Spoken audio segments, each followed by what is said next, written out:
Assalamualaikum warahmatullahi wabarakatuh. Di sini saya ingin membuat video. Sebelumnya, perkenalkan nama saya Kasturi. Saya merupakan mahasiswi semester 5 Fakultas Hukum Universitas Bangka Belitung. Nah, di sini saya akan membuat tugas individu berupa video pembelajaran yang dimana merupakan mata kuliah hukum maritim. Nah, di sini saya akan membuat kesimpulan dari video yang sebelumnya sudah saya tonton, di mana video tersebut berjudul Ocean of Opportunity Investing Blue Economy, lautan berpeluang dalam ekonomi biru. Nah, dari penjelasan yang telah disampaikan dalam video berdurasi 11 menit tadi, saya akan menyimpulkan materi yang telah dipaparkan dari materi yang ada di dalam video tersebut. Nah, di sini saya menangkap bahwa banyaknya peluang berinvestasi dalam ekonomi biru ataupun blue economy. Nah, dimana di sini perlu adanya kesadaran untuk seluruh umat manusia tanpa terkecuali dalam memikirkan keberlangsungan sumber daya alam di lautan, khususnya seperti ketersediaan ikan sebagai salah satu makanan atau sumber makanan manusia yang tentunya dikonsumsi oleh seluruh umat manusia. Ya, bagaimana sih cara agar ketersediaan pangan di laut itu tetap berlimpah dan bisa terus dirasakan oleh sampai hingga ke cucu cicit kita nanti. Nah, jadi agar terus berlangsung ketersediaan pangan tentunya, maka ada baiknya untuk kita menjaga laut agar tetap lestari, dimana dengan cara menekan polusi untuk tidak membuang limbah ke lingkungan baik ke darat maupun di lautan, khususnya lautan, dan juga harus mengurangi polusi yang ditimbulkan dari limbah plastik, karena sejauh ini banyak sekali isu jika lautan juga sudah tercemar dengan limbah plastik yang dimana juga akhirnya terkontaminasi kepada biota-biota di laut, dan juga terkadang biota-biota di laut menjadi korban salah makan dan mereka pikir itu makanan, jadi mereka memakan plastik tersebut dan bisa menyebabkan entah ikan ataupun biota yang dalamnya bisa mati. Dan selanjutnya dalam hal ini janji Blue Tech Innovation ataupun inovasi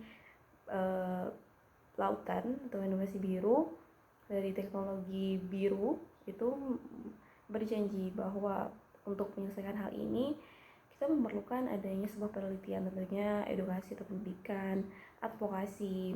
Ya, kita memerlukan aspirasi yang harus ditampung, kemudian harus adanya pemimpin dan kebijakan yang tepat tentunya untuk mengatasi semua ini, dan juga harus adanya pendanaan ataupun modal yang cukup besar untuk bisa menjalankan Blue Tech Innovation ini bisa terjalankan, maksudnya begitu. Dan juga pentingnya adanya koordinasi oleh seluruh lapisan baik masyarakat ataupun juga pemerintah ataupun juga penggiat relawan begitu.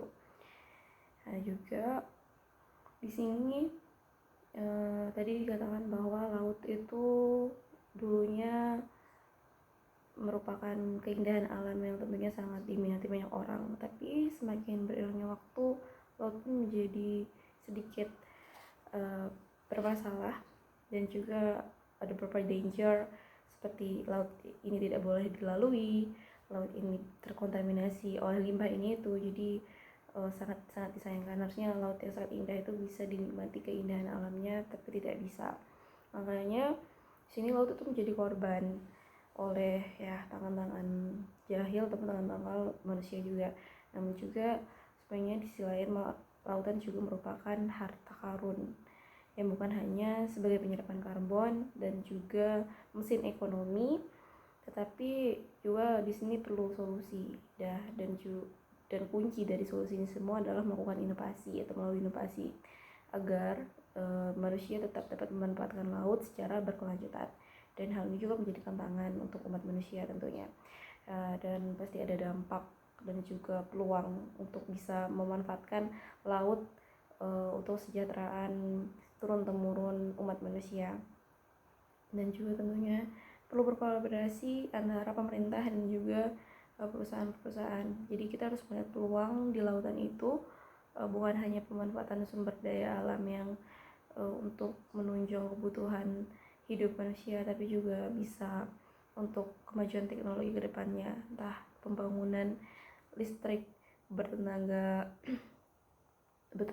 air ataupun bisa lewat pemanfaatan laut, dan juga banyak hal lain yang bisa dimanfaatkan dari laut, bukan hanya tentang sumber daya alam, sumber daya di dalamnya seperti biota di dalamnya, tapi kita bisa memanfaatkan laut tersebut. Kita bisa melakukan penelitian arus laut itu bisa dimanfaatkan tanpa bisa jadi listrik dan lain sebagainya, dan itu juga bisa dikolaborasikan bukan hanya dengan pemerintah tapi juga dengan perusahaan-perusahaan yang ingin mengambil alih hal tersebut. Nah, jadi mungkin hanya itu yang bisa saya jelaskan tentang bioteknologi ataupun dan juga blue economy. Jadi perlunya ekonomi biru tersebut diselaraskan atau berjalan berdampingan dengan teknologi biru juga. Jadi pemanfaatan laut juga bisa dilakukan melalui pengembangan teknologi. Mungkin sekian penjelasan dari saya. Kalau lebihnya saya minta maaf. Saya undur diri. Assalamualaikum warahmatullahi wabarakatuh.